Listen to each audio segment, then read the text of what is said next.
3 million years he lived this way, his body evolving day by day, becoming stronger and stronger. Eventually, he reached a point where his strength was unmatched, so much so that others began calling him the god of Earth, Mu. His power grew to such an extent that he defeated every other god in existence, claiming the title of the strongest in the divine realm. But after that, things started to change. With no one left who could challenge him, his once thrilling days of combat and excitement turned into an endless stretch of boredom.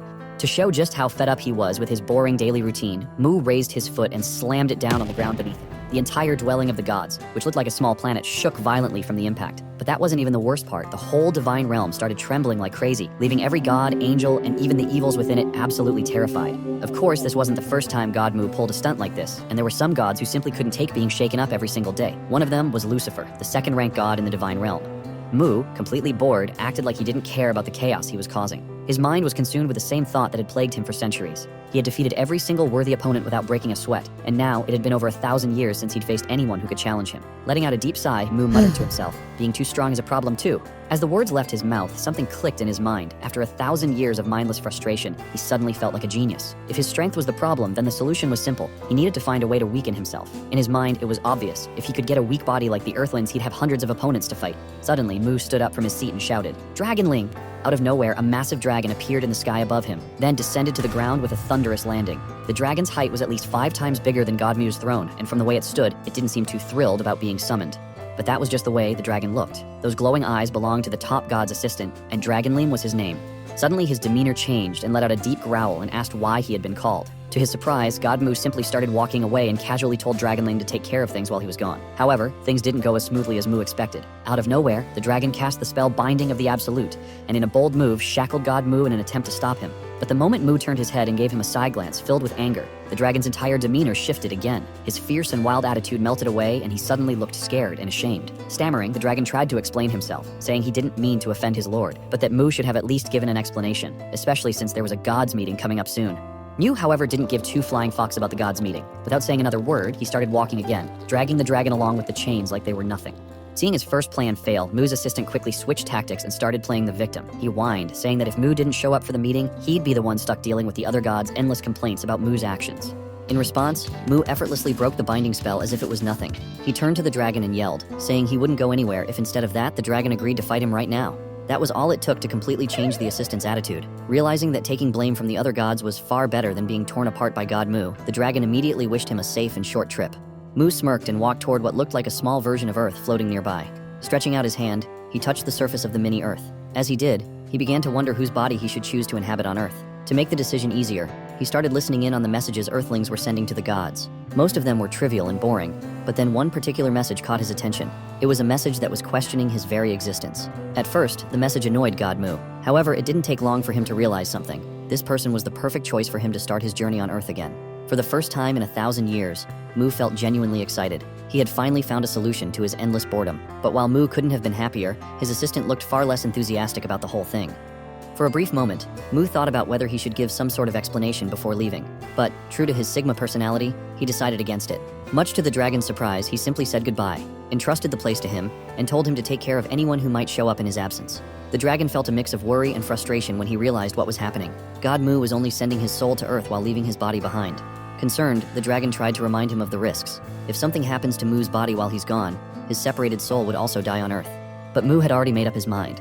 The idea that no one in the divine realm would dare even think about harming him gave him complete confidence that his body would be perfectly safe while he was away. Despite the dragon's attempts to stop him, though only through words, Mu brushed off his assistant's concerns and did what he wanted, just like always. Without further explanation, the scene abruptly shifted. It wasn't Mu anymore, but someone entirely different. Someone who had just defeated the demon lord after a grueling battle. The feeling of victory was overwhelming, and the person couldn't have been happier. But it wasn't real life. It was just the final scene of a video game that a player had finished moments ago. That player was a 17-year-old loser named Lee Ho. Lee Ho was painfully jealous of the heroes in every video game he played, those lucky protagonists who always managed to gather massive harems of cute girls during their ridiculous adventures. And as Lee Ho stared at the game credits rolling on his screen, he couldn't help but sigh, wishing his life were anything like theirs. Lee suddenly let go of his phone, and it slipped from his hand, falling as if from a great height. In mere seconds, the phone hit the ground with a loud crash, shattering into pieces. It was then clear why Lee Ho was standing on the edge of a 3-story building, ready to end his life.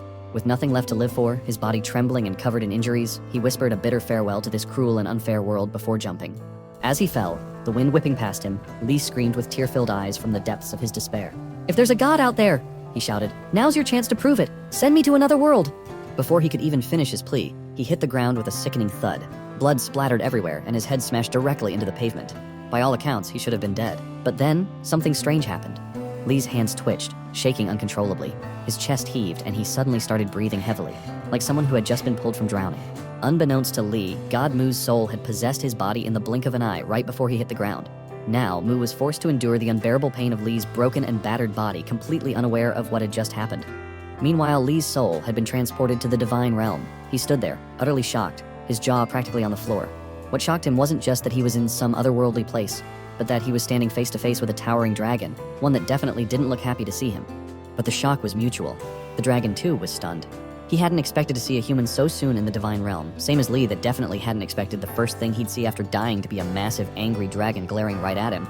Let's take a moment to rewind and see what really happened just 10 seconds before this entire incident unfolded. God Mu was standing there with that signature smirk on his face, lightly touching the surface of the mini-earth in front of him. As I mentioned earlier, he wasn't the least bit worried about leaving his defenseless body behind. He had full confidence. Too much confidence, honestly. The dragonling tried to warn him, urging him to think this through. But Mu, reckless as ever, he brushed off the warnings like they were nothing. Without a second thought, he sent his soul hurtling towards Earth, swapping places with Li Ho's soul. The very next moment, the unexpected happened. As soon as Mu's soul entered Lee's body, he realized he was in a dire life-or-death situation. No time to adjust, no warning. He was in mid-air, plummeting toward the ground at lightning speed. Less than a second. That's all the time he had to process the danger he was in. And then it happened. Lee's body hit the ground with such an incredible force that it was almost impossible to believe. The impact wasn't just devastating, it was catastrophic. Bones shattered into pieces. The body was flung backward like a rag doll before finally coming to a rest. The pain? It was beyond anything Mu had ever experienced in his immortal life. But the pain wasn't the worst part. What really hit him was the sheer confusion. Why? Why did this happen the moment he set foot, well, soul, on Earth? How did he end up in such a mess, and so quickly? None of it made any sense. His hands trembled uncontrollably at first, the shock coursing through his borrowed body. But then suddenly, everything went still. His hands stopped shaking. The realization dawned on him in that chilling, silent moment. He was dying. No chance to change his fate, no time to fix what was broken. And just like that, his lifeless body collapsed onto the cold, unforgiving ground. The area was eerily quiet, with no one around to witness the fall of what was once a proud and mighty god. No one to help, no one to even notice. But this wasn't the end for God Mu. Not yet. As you know, some human muscles move without conscious control.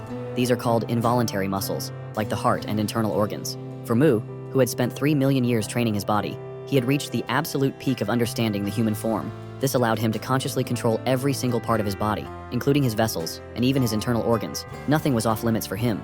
That was exactly how, just a few seconds after dying, his heart started beating again. The pain was excruciating, even for someone like Mu. But by forcing his blood to flow through his vessels and repairing his heart, he managed to stop the bleeding.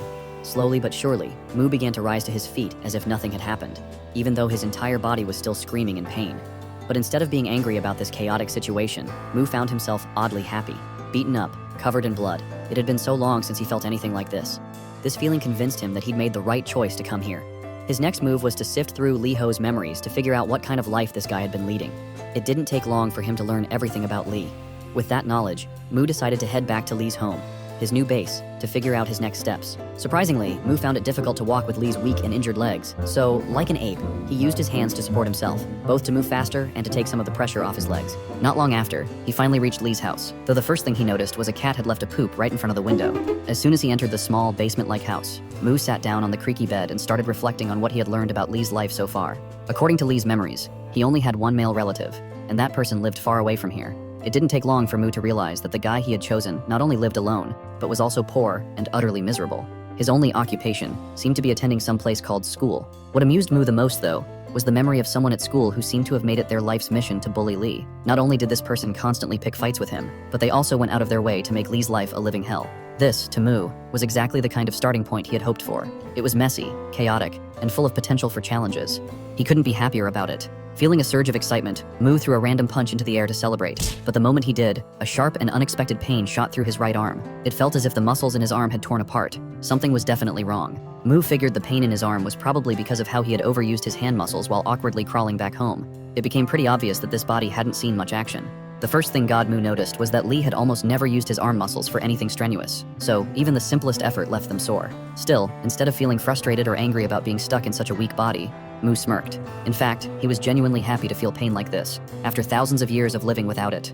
The next day, the police discovered the bloodstains and shattered glasses at the scene where Lee Ho's body had crashed to the ground. They quickly roped off the area, forbidding anyone from entering as they launched their investigation. Meanwhile, Mu casually returned to the crash scene, not to check on the investigation though. The real reason he was there was because that 3-story building near the scene was none other than Lee's school, and Mu had decided to keep up with Lee's daily routine. He strolled into the school, scanning the halls until he found Lee's classroom. His excitement got the better of him as he slid the rail door open with way too much force. The door rebounded and slammed back into him, smacking him squarely and leaving God Mu momentarily stunned. His triumphant moment was completely ruined. Muttering to himself, he slowly stepped into the classroom, drawing the attention of one of Lee's classmates. The boy was immediately annoyed by the noise Lee made as he entered the classroom. He shot him an irritated glare and called him "Idiot Lee Ho," telling him to keep it down. Hearing this, Mu completely forgot about the pain in his face and began walking toward the boy. Mu stopped right in front of him, standing uncomfortably close, which left the boy momentarily shocked, but it wasn't Lee's weak and frail appearance that surprised him. It was the unsettling, creepy smile on Mu's face. In that instant, God Mu recognized this boy as the bully from Lee's memories, the one who always made his life miserable.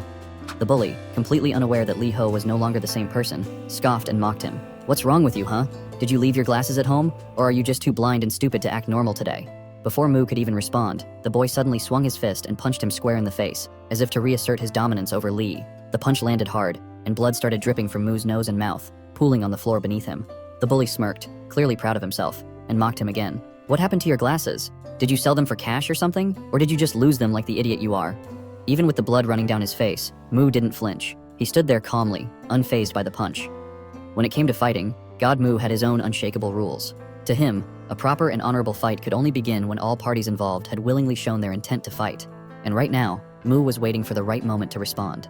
As someone always ready to face any opponent, whether it's a god, a beast, or a human, Mu's only concern was confirming his opponent's intent to fight. And the way Mu chose to confirm that intent was simple. He would stand still and take the opponent's first strike. That's exactly what happened here. After taking the punch, the familiar excitement and satisfied smile spread across Mu's face. Without any hesitation, Mu sprang into action, interrupting the bully mid-sentence with a sudden punch aimed directly at him.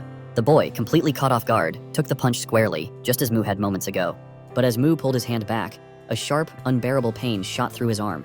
His muscles felt like they were tearing apart again, a brutal reminder that this wasn't his indestructible godly body, but a fragile, weak human one. The commotion quickly caught the attention of the teacher, who stormed over, shouting angrily and demanding that they stop fighting immediately. But by now, the noise had also drawn the interest of the entire class. Heads turned, curious and intrigued by the sight of a fight breaking out in the middle of the room.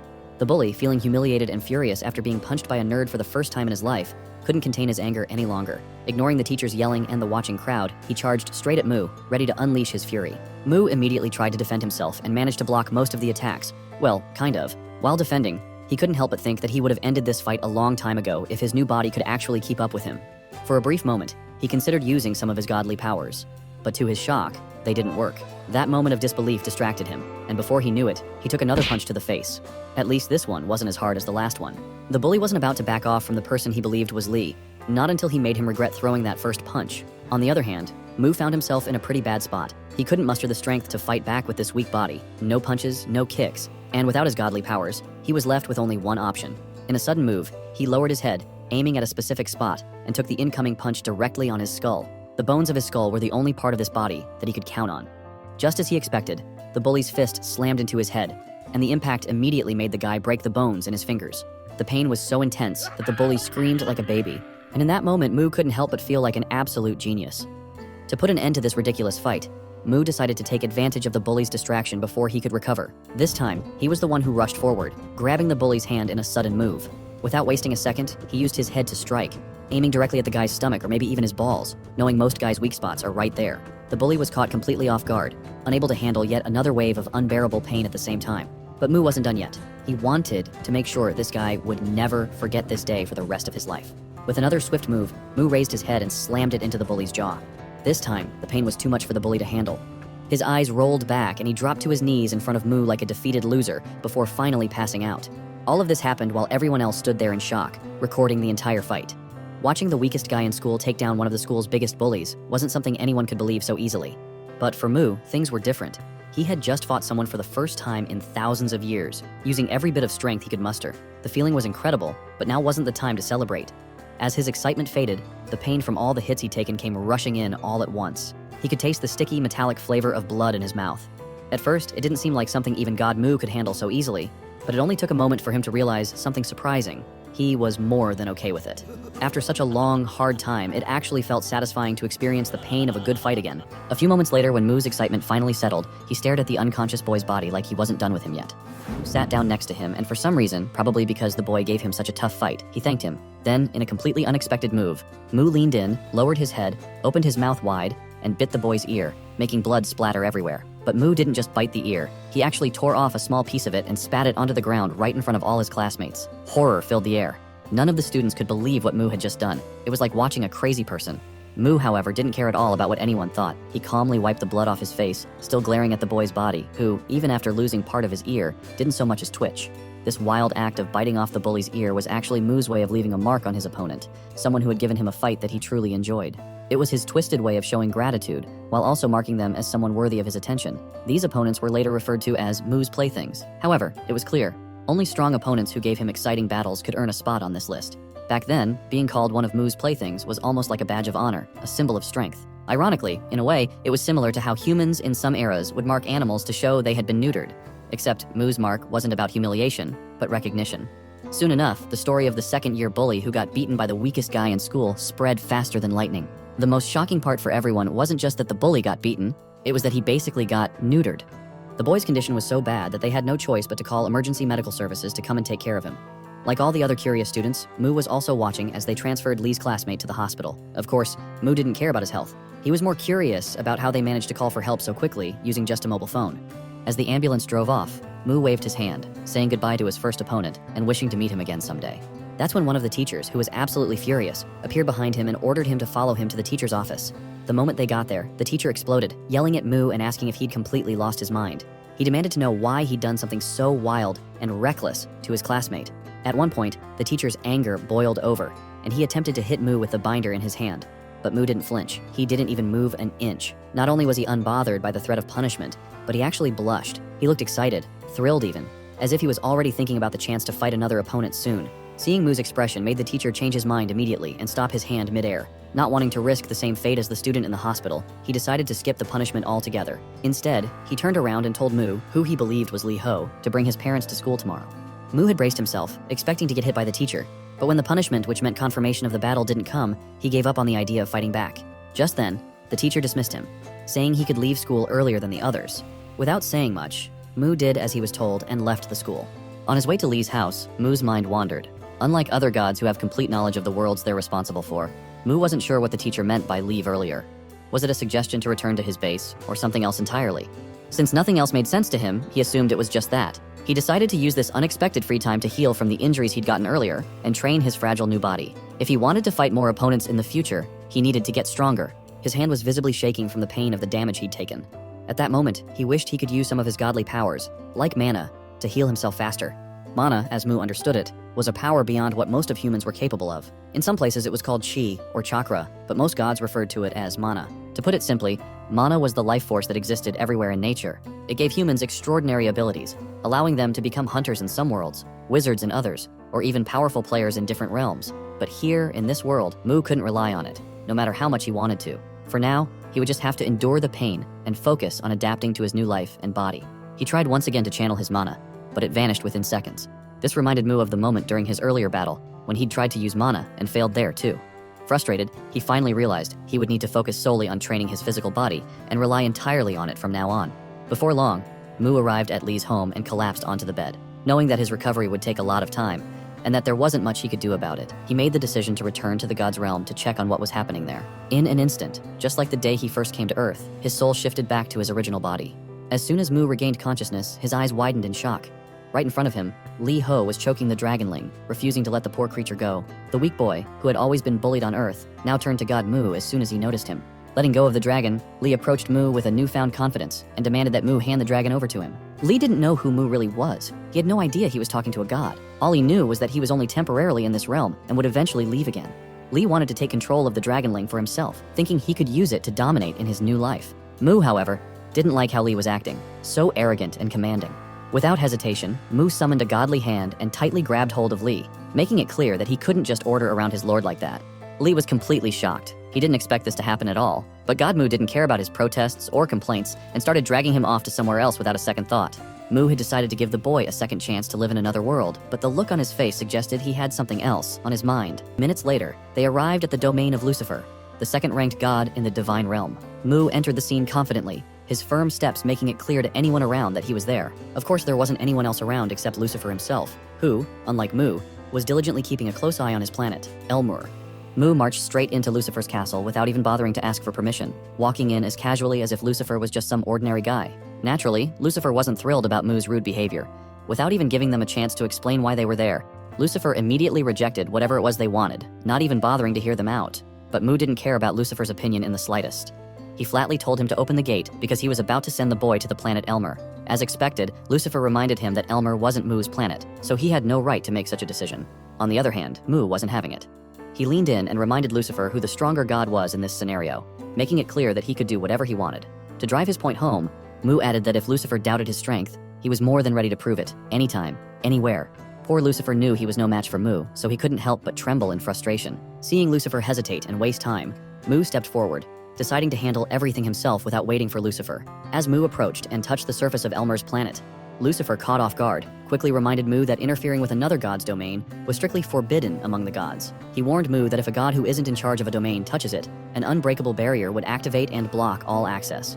And just as Lucifer said, the barrier appeared. But to his complete disbelief, Mu effortlessly shattered it in seconds, something Lucifer never thought possible. Shocked, Lucifer stared at Mu, who calmly remarked that the rules of the universe could be changed easily if someone truly wanted to change them. Then, Mu opened his godly hand and released Li Ho, urging him to step forward and leap into the hole he had created on Elmur's planet. Li hesitated, clearly scared, but Mu reminded him that this was what he had always asked for, and now the opportunity was right in front of him. Li once again asked Mu to give him the Dragonling so he could dominate in his new life, but Mu showed no intention of handing over his own assistant and simply shot Li straight into Elmur's planet, forcefully sending him to Isekai. After that, Mu couldn't help but wonder why kids these days don't want to work for what they want and just expect everything to be handed to them on a silver platter. With things settled and nothing else left to do, Mu turned to Lucifer and casually told him to take good care of the kid before departing. Lucifer, on the other hand, If you liked the video, please like and subscribe to the channel for watching more videos. Let's continue. Humiliated and seething with anger, could only wish for the power to tear Mu limb from limb. Lucifer's story wasn't so different from Mu's. He was once known as the first demon lord in history, the one who stood above all life on Elmur's planet. After claiming the title of the strongest, Lucifer, in his arrogance, dared to challenge the god who ruled over his world. Back then, in the first moments of their battle, Lucifer summoned a blinding light that quickly transformed into a massive sword, a magical blade far larger than the god himself, and hurled it straight at him. Even the god couldn't withstand the sheer power of the attack. Overwhelmed, he was struck down, split in two by the massive sword, unable to dodge or defend himself. After defeating that god, Lucifer took his place, but even that wasn't enough to satisfy him. He went on to challenge every other god in the divine realm, defeating them one by one and claiming the ultimate throne. As a demon, he became the god of gods. Absolute, invincible, supreme, legendary, and one of a kind among them all. Before long, he earned everyone's respect, something he believed he truly deserved. But his days of glory didn't last. One day, Mu showed up and beat him just like he had crushed all the others before him, completely destroying Lucifer's mighty image in front of everyone. That day, consumed by rage and humiliation, Lucifer made a vow. He promised himself that he would get revenge for this disgrace, cursing Mu as a human-born bastard in his fury. Back to the present, Mu was casually riding atop his Dragonling, heading toward his domain, completely unaware that something in the sky was secretly watching him. A demon, most likely sent by Lucifer, was spying on him to figure out what Mu was up to and waiting for the perfect opportunity to strike back. Just like Lucifer, who's counting down the minutes for his chance to get revenge for his humiliation, the bully from Li's school, who had just regained consciousness, couldn't wait to see Li dead. Still lying in his hospital bed, the boy grabbed his phone and decided to call someone tougher to teach Li a lesson. Fueled by burning anger, he scrolled through his contacts until he found the name of that person he was looking for. Meanwhile, on the other side of the city, someone was going hard on a punching bag. That guy's name was Kang Cheol, the youth division middleweight boxing champion. His intense training session was suddenly interrupted by an obnoxiously loud ringtone. Annoyed, Kang stopped mid-punch, sweat dripping down his body, and turned to see whose phone was making that ridiculous noise. That's when another guy, a blonde, walked in and casually said it was his phone. He strolled over, picked it up, and answered, sounding irritated. That guy was Hyung Cheol, a boxer with 2 years of experience under his belt. As expected, the caller was none other than the beaten-up bully. With desperation in his voice, and without any introduction, he told Hyung he'd buy him a new phone if he wanted, but asked him to do one small favor first. At first, Hyung was a bit surprised to hear the request, but since it sounded like an easy and good deal, he agreed and asked what he needed to do in return. If you came this far, please like, comment, and subscribe the channel for watching more video. The next day, during class, when everything seemed normal again, the bully walked in as if nothing had happened the day before. As he made his way to his seat, the entire classroom suddenly went silent for a moment, with everyone's eyes fixed on him. Then, the murmurs and whispers started. The students were talking about how someone who used to bully others ended up in such a pathetic state. At first, he tried to ignore it, but when the whispers turned into jokes about him being neutered, he couldn't take it anymore. To show he wasn't someone to mess with, he slammed his backpack on the floor and yelled at them, saying he could still take them all down, even when he got neutered. He challenged anyone who doubted his strength to fight him. That's when the class president, a girl with glasses, stood up and shouted back, telling him to either shut up or leave the classroom. Seeing that girl dared to talk to him like that for the first time only made him angrier. Frustrated that even the class president dared to stand up to him, he completely lost it. In a fit of rage, he grabbed a random chair and tried to throw it at her to remind everyone they should fear him like they used to. Before he could do anything, the door suddenly swung open, and a massive Hulk-like teacher walked into the classroom, demanding to know what all the fuss was about. To everyone's surprise, the bully instantly dropped into his seat and acted as if nothing had happened. The teacher looked around and noticed the class president standing, clearly angry. He asked her what was going on and why she was out of her seat. However, the girl didn't spill the truth. Instead, she quickly returned to her seat and assured him it wasn't anything worth mentioning. The teacher didn't press further, but for some reason he told the girl to meet him after class, something that the girl got curious to know why. When the school day ended, she met him as instructed, and it turned out he wanted a favor. Since she was the class president and someone he could trust, he asked her to check on Lee Ho, who had been absent that day and wasn't answering his phone. In exchange, the teacher promised to write her a recommendation letter for her senior year. It was framed as a request, but the girl knew she couldn't exactly say no.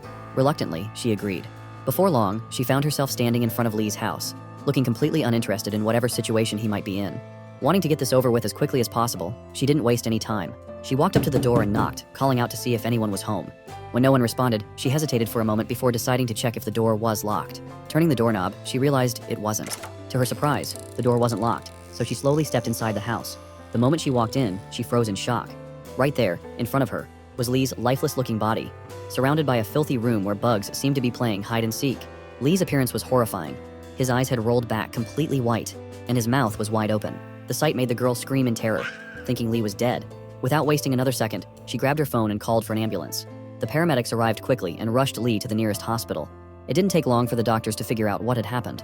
Lee had probably fainted from pure starvation, abandoned by God Mu, who had left his body earlier. He was hospitalized and hooked up to a nutrient IV to stabilize him. Just then, something strange happened. As Lee's body lay still, it suddenly twitched.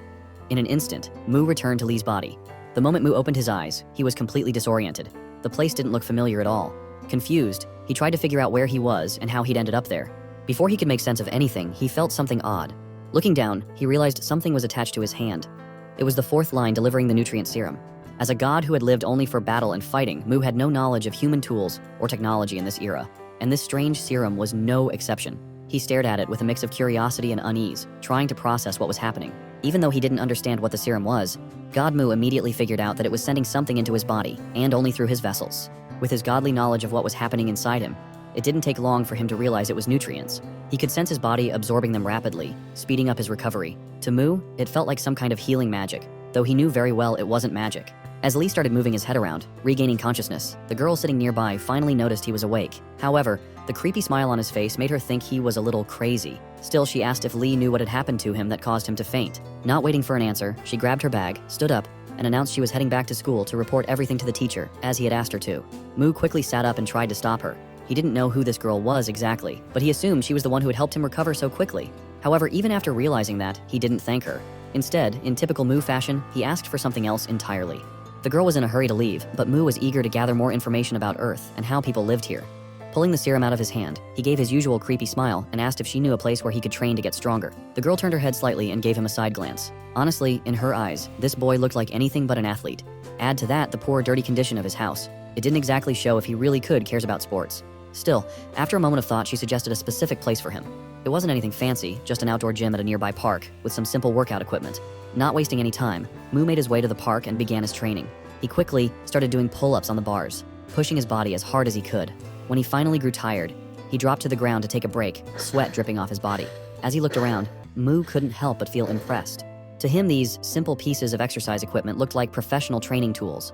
It had been almost 4,000 years since he'd last set foot on Earth, and after that, he hadn't bothered to check on human progress as the Earth God. Seeing even these basic workout machines left him in awe. Back in his time, humans trained with something entirely different, primitive methods that were far harder and less efficient. This modern equipment, though simple by human standards, was revolutionary in Mu's eyes. Mu started randomly testing each piece of equipment, even though he had no idea how any of them actually worked. Suddenly, in the middle of his training, something small, like a pebble, hit him on the back and fell to the ground. To his surprise, it was the beaten-up bully from earlier, and this time he had brought someone along, a boxer named Hyung, to fight him. Even with the boxer beside him, the bully acted like a barking dog, yelling insults at Lee from a safe distance but not daring to step closer. Mu couldn't care less about his barking. Calmly, he sat down, picked up the rock, and asked who had thrown it. The beaten-up guy, feeling a little braver now that Hyung was there to back him up, shouted that he was the one who did it. He started ranting about how Lee would pay for hurting him, bragging about how Hyung, his cousin and a professional boxer, was going to beat him to death. But before he could finish explaining, Mu saw an opening and caught him off guard with a sudden punch. The guy hit the ground, screaming in pain as his already broken nose got smashed again. This was the result of starting a fight with God Mu by throwing a stone. And of course, Mu couldn't have been happier about it. That was on Earth, but in the realm of the gods, things were a bit more complicated. The time for the usual meeting of the gods had arrived, but Mu was nowhere to be seen. As his only assistant, the Dragonling had to attend the meeting in his place. With his lord absent, the nervous little dragon stuttered as he awkwardly began to deliver Mu's message. Before the Dragonling could even get through the first few words of the letter, Lucifer suddenly interrupted. Glaring at the dragon, he demanded to know why a mere assistant dared to step into a meeting meant for gods, let alone speak first, as if he were someone important. Lucifer's intimidating demeanor scared the poor Dragonling out of his wits. Panicked, the dragon quickly clarified that he was only there to deliver a message from God Mu and had no intention of disrespecting or offending anyone with his presence. Determined to fulfill his duty and get out of there before things escalated, the Dragonling began to read the letter with a trembling voice, but the message turned out to be nothing out of the ordinary. As usual, Mu was simply asking the gods to let him know if they came across any worthy opponents for him to fight. That was it. Lucifer couldn't hold back his anger after hearing that and slammed the table with a resounding bang. As the second most powerful god in the divine realm, he couldn't stand how Mu not only did whatever he pleased, but now even ignored the meeting and the gods entirely. Lucifer wasn't wrong, and most of the gods silently agreed with him. However, even in Mu's absence, none of them dared to openly criticize him. Lucifer pressed on, declaring that the gods' meeting was meant to ensure the stability and safety of their worlds. As the third strongest god, and of course as someone already in Mu's playthings list, the archer god finally spoke up. He argued that if same as always, any abnormalities occurred, even on Earth, they were the ones who always should take care of them instead of Mu, and that was most unacceptable thing for strongest god among them. Seizing the moment, Lucifer slammed the table again, his voice booming with frustration. He shouted that Mu's habit of treating everything like a game was pushing all the worlds to the brink of collapse. In his opinion, the few times Mu actually decided to solve something usually ended up making things worse. To make his argument more convincing, Lucifer turned to the god of Cyclops, the 9th-ranked deity in the divine realm, and asked if he remembered what Mu had done 1,000 years ago when the Cyclops planet was on the brink of destruction. Back then, a massive ugly creature, as large as the Cyclops planet itself, attacked, a rare being known as a void creature, capable of devouring an entire planet in seconds. Just as the void creature began tearing the Cyclops planet apart, something suddenly shot straight through the middle of it, splitting it into 2 unequal pieces. That something, of course, was God Mu. With his usual cheerful and flushed face, delighted at the chance for a fight, Mu had effortlessly killed the enormous creature in an instant. Lucifer used this event to drive his point home, trying to make everyone, especially the Cyclops god, see that Mu was to blame for the aftermath of the destruction. He explained that if Mu had cooperated with the other gods instead of acting alone, there wouldn't have been any casualties. Having made his case, and likely swaying the other gods to his side, Lucifer declared that they could no longer stand by and let someone unfit to be a god continue risking the safety of their worlds. On the other side, the Dragonling was left speechless. He couldn't do or say anything to defend his lord. The only thing he could do was silently pray, begging his lord to return before things spiraled even further out of control. The scene shifts back to Earth, where the beaten guy started making noise again. He barked at Mu, warning him once more that his boxer cousin is going to make him pay for what he did to him. Hyung, the so-called boxer cousin, was intrigued. He couldn't help but be a little impressed by how fast Mu had moved and punched earlier. Curious, he asked if Mu practiced any sports, like martial arts, but Mu casually replied that he didn't play any sports, because all he wanted was to fight, not play. Mu's response, however, made Hyung think of him as nothing more than an overconfident, dumb middle schooler.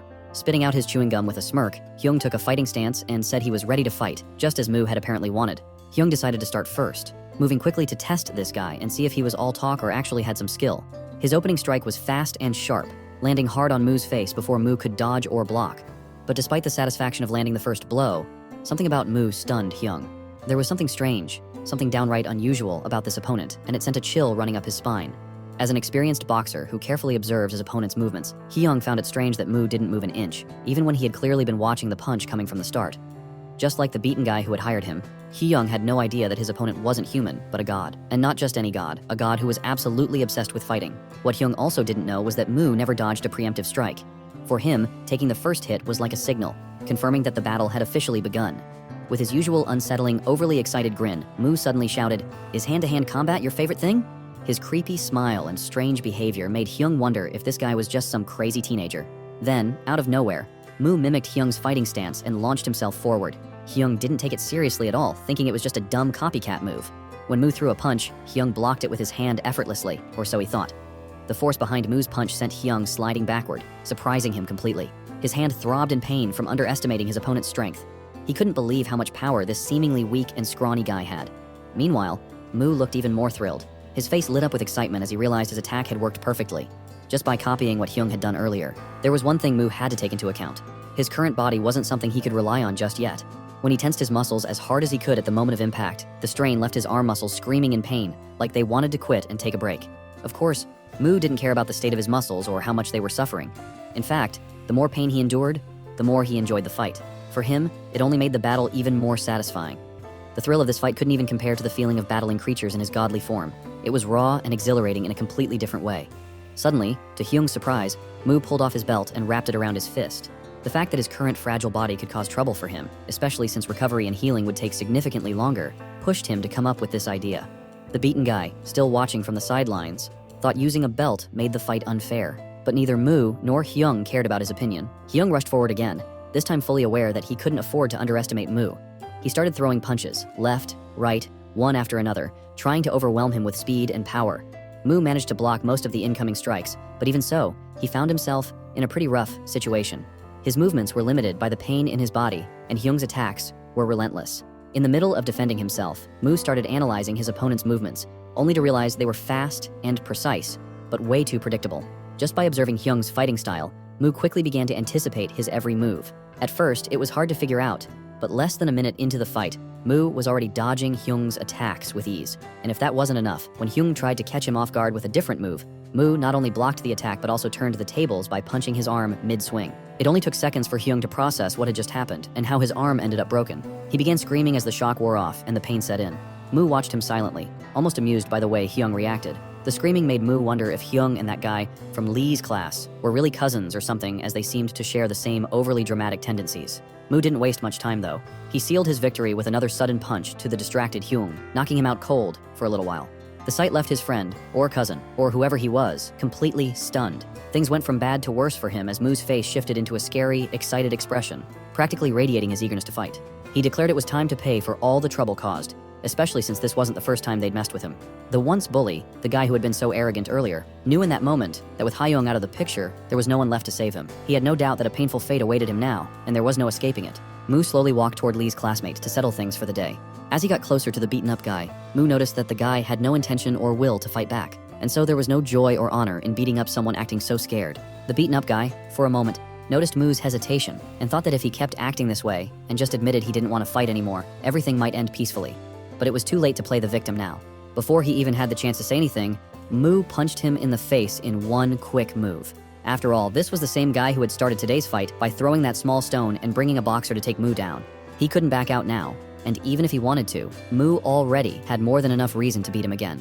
As expected, Mu didn't show a shred of mercy and kept hitting the guy however he wanted, testing out his new copied fighting techniques on his opponent's body one after another. Even as the guy's face and body were covered in bruises and blood, Mu wasn't satisfied. He finished it off with one final brutal knee strike straight to the guy's already battered face.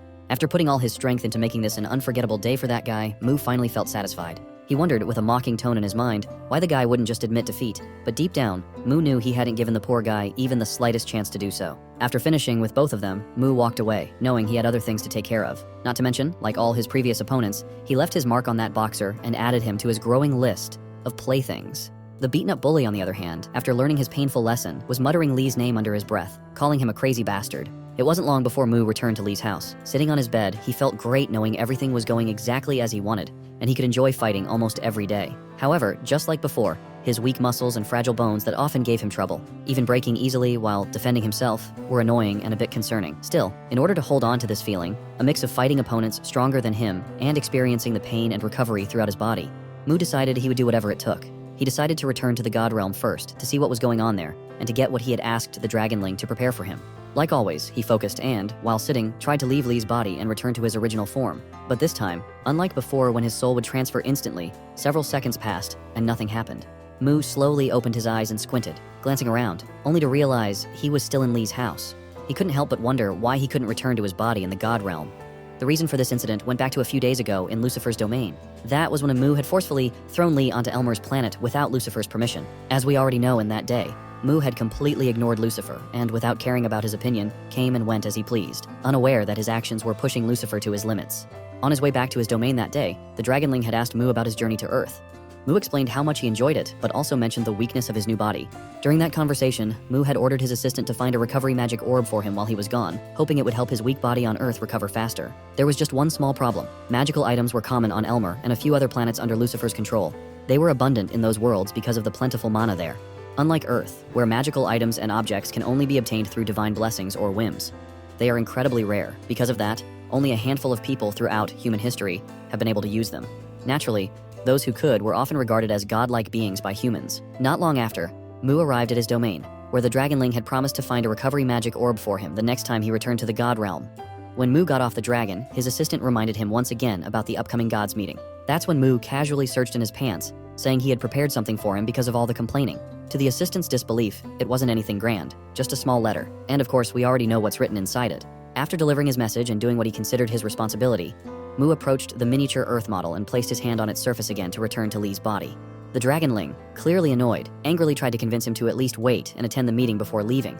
But all the complaints fell on deaf ears as Mu completely ignored him, just like before, and transferred his soul back to Earth. Unbeknownst to both of them, a small demon hovered in the sky, silently observing and reporting every move to Mu's greatest enemy.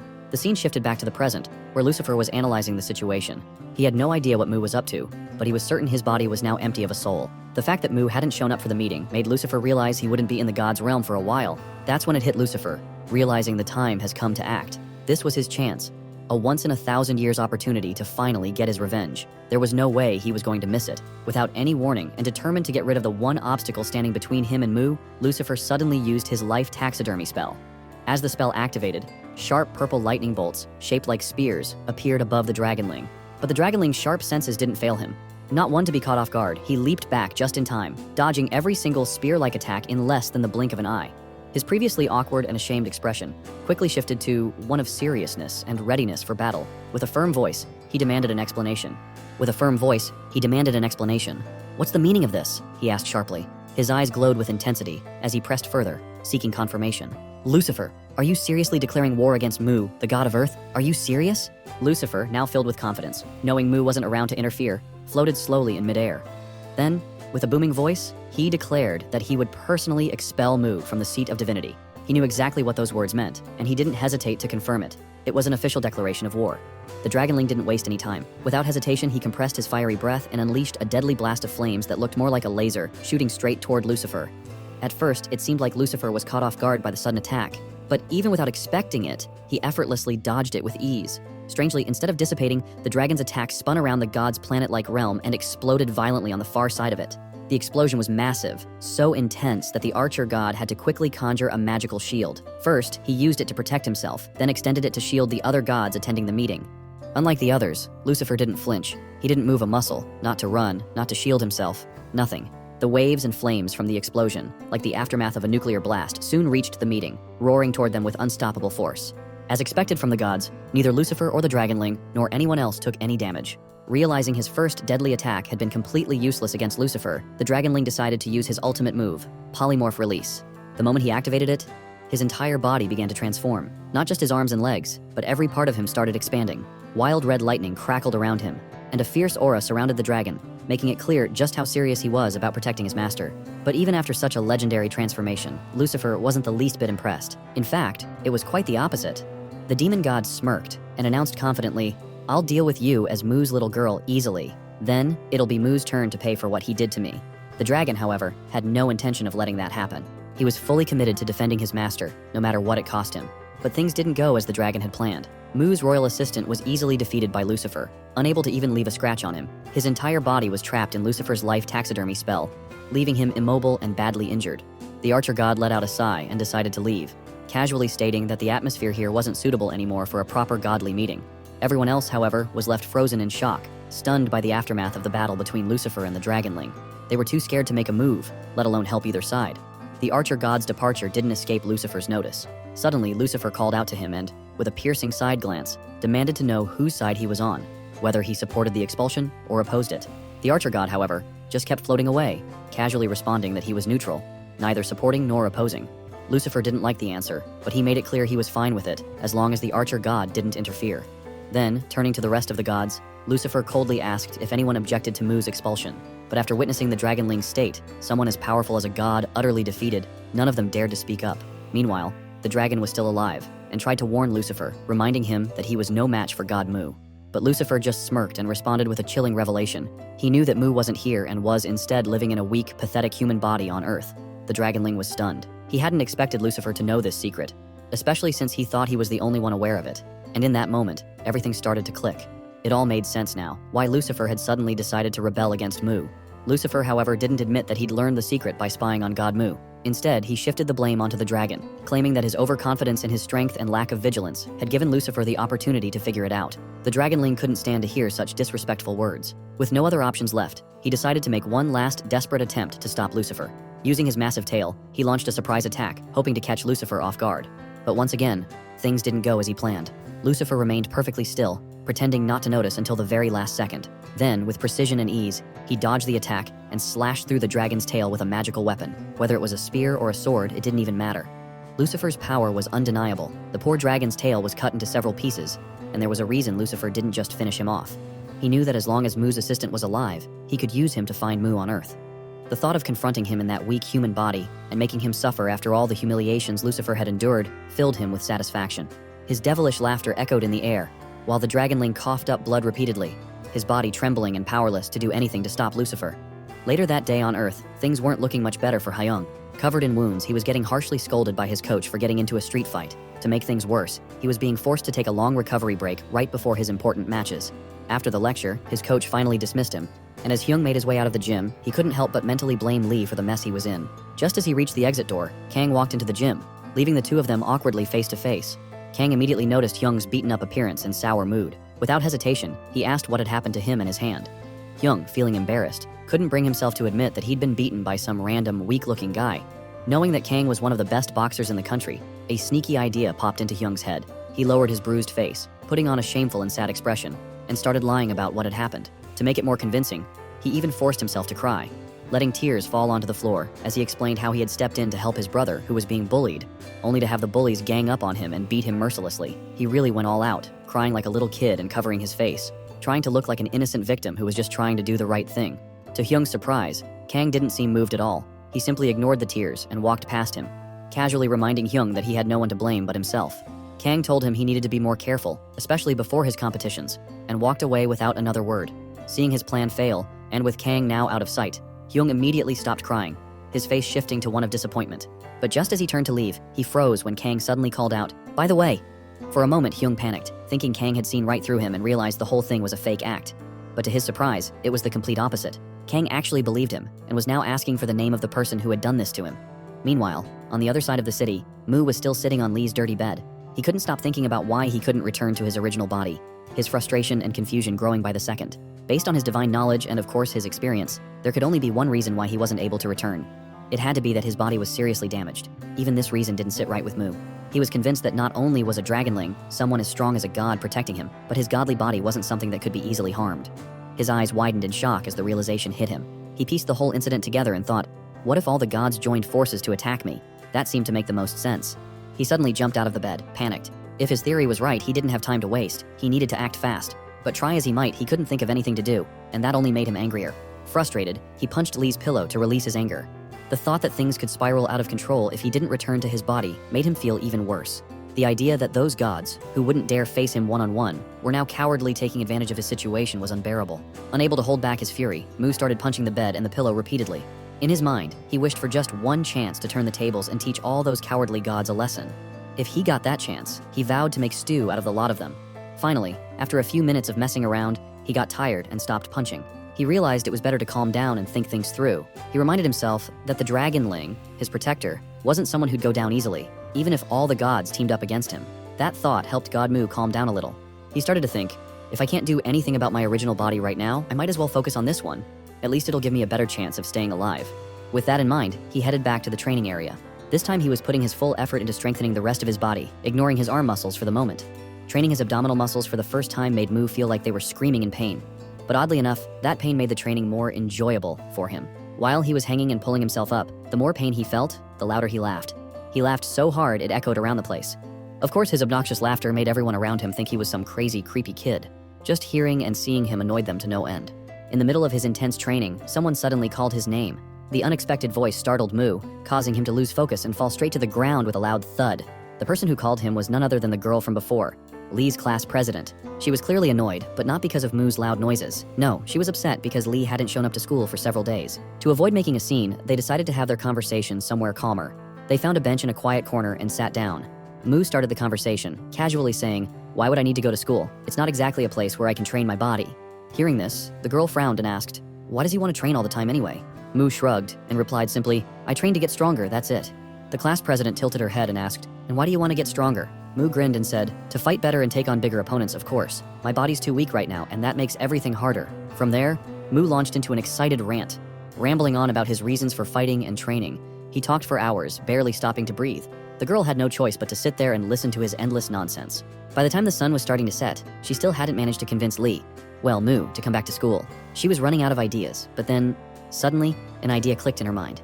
Casually, as if it were no big deal, she said, "What's the point of training so hard if there's no one to fight you?" Her words hung in the air, catching Mu completely off guard. To make his point clear, he asked Lee to take a look around, pointing out that there's no one here who could challenge him, no matter how strong he gets. The girl stood up and, as she started to leave, said, "All you have to do is come to school, meet some people, and start some conflict. Then, you'll have plenty of people to fight." With that, she walked off, leaving the boy to think it over. As she left, Mu couldn't help but feel a little impressed by her reasoning. She had a point. After what he did to those poor bullies, they wouldn't dare come near him again. And without them, he needed to find someone stronger to fight if he wanted to improve and make this body stronger. For the first time, he actually considered going to school. If you came this far, please like, comment, and subscribe the channel for watching more video.